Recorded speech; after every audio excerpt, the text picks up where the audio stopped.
past few weeks, there has been plenty of speculation around my life, and I feel it is important for me to speak out at this time. I am a very private person and I would like to keep it that way, but I need to clarify that the wedding is called off. I would like to close this matter here and implore all of you to do the same. I request you to please respect the privacy of both families at this time and allow us the space to process and move on at our own pace. I believe there is a higher purpose driving us all, and for me, that has always been representing my country at the highest level. I hope to continue to play and win trophies for India for as long as possible, and that is where my focus will be forever be. अभी स्मृति मंधाना ने ये story post की है जिसके according उनकी और पलाश मुछल की शादी कैंसिल हो गई है. And this story was highly needed just not for her followers but also for the fake narratives जो पलाश की PR टीम पोस्ट किए जा रही है. जिनको नहीं पता तो स्मृति और पलाश की शादी होने वाली थी ऑन 23 नवंबर 2025. बट वेडिंग के कुछ घंटे पहले न्यूज़ आती है कि wedding is postpone because Smriti Mandhana के फादर को हार्ट अटैक आया है एंड ही इज हॉस्पिटलाइज्ड. एक तरफ ये न्यूज़ आई, दूसरी तरफ ही पलाश मुछल के चैट्स वायरल हो रहे थे जिसमें he was flirting with other girls while being in relationship with Smriti Mandhana. और साथ में एक और रूमर्स फैलने लगा कि Palash was cheating on Smriti Mandhana with a choreographer a day before their wedding. यही नहीं, स्मृति ने भी अपने इंस्टाग्राम के पेज से प्रपोजल के सारे पोस्ट डिलीट कर दिए हैं. इवन तो Smriti was silent but people assumed कुछ तो मेजर हुआ है बिकॉज स्मृति के फ्रेंड्स एंड भाई ने भी पलाश को इंस्टाग्राम से अनफॉलो कर दिया था. और तो और इतना सब होने के बाद भी पलाश की फैमिली एंड PR एक अलग ही नैरेटिव सेट करने का ट्राई कर रही थी. स्पेशली पलाश की मॉम एक के बाद एक कॉन्फ्रेंस दिए जा रही थी. अकॉर्डिंग टू हर उनके बेटे ने शादी पोस्टपोन की है because he was very close to his father in law.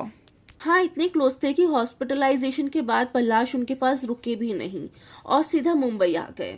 यहाँ तक कि इन्होंने अगला डेट भी बता दिया था वेडिंग का विच वॉज 7 दिसंबर 2025.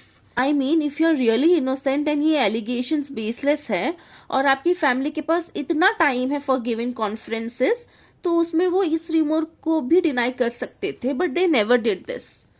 यहाँ तक कि पलाश की PR टीम भी काफी एक्टिव हो गई थी डैमेज कंट्रोल करने के लिए. तो स्मृति ने ना अपने बायो में ईविल आई लगा रखा था काफी टाइम पहले से. और इस शादी पोस्टपोन के ड्रामे के बाद पलाश ने भी अपने बायो में सेम ईविल आई लगाया ये दिखाने के लिए कि इनके बीच सब ठीक हो गया है and they are on the same page. और अभी स्मृति के स्टोरी ने ये तो प्रूफ कर दिया है कि कुछ तो सच्चाई होगी इन रूमर्स में, तभी स्मृति ने इतना बड़ा डिसीजन लिया है. इस स्टोरी के बाद she even unfollowed Palash Muchhal. She even removed evil eye emoji from her bio. Smriti की स्टोरी पोस्ट करने के 10 मिनट बाद पलाश ने भी एक स्टोरी पोस्ट की जिसमें उन्होंने लिखा है I have decided to move on in my life and step back from my personal relationship. It's been very difficult for me to see people react so easily on baseless rumors about something which has been most sacred to me. It's the most difficult phase of my life and I will deal with it gracefully, holding on to my beliefs. I truly hope we as a society learn to pause before judging someone based on unverified gossip, whose sources are never identified. Our words can wound in ways we may never understand.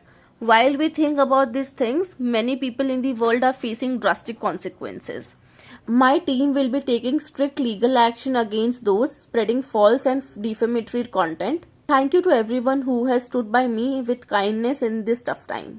And पलाश ने भी स्मृति को unfollow कर दिया. अभी इस पूरी story से ये तो पता चलता है कुछ तो मेजर हुआ था शादी के जस्ट पहले and Palash was just trying to convince Smriti and they all were waiting for Smriti's decision. I believe Smriti took a right decision because cheating is cheating. फिर आप किसी से फ्लर्ट भी करो तो वो भी चीटिंग ही कहलाता है और इन चीज़ों में सेकेंड चांस देना भी नहीं चाहिए. Let me know your thoughts in the comment section below and thanks for watching.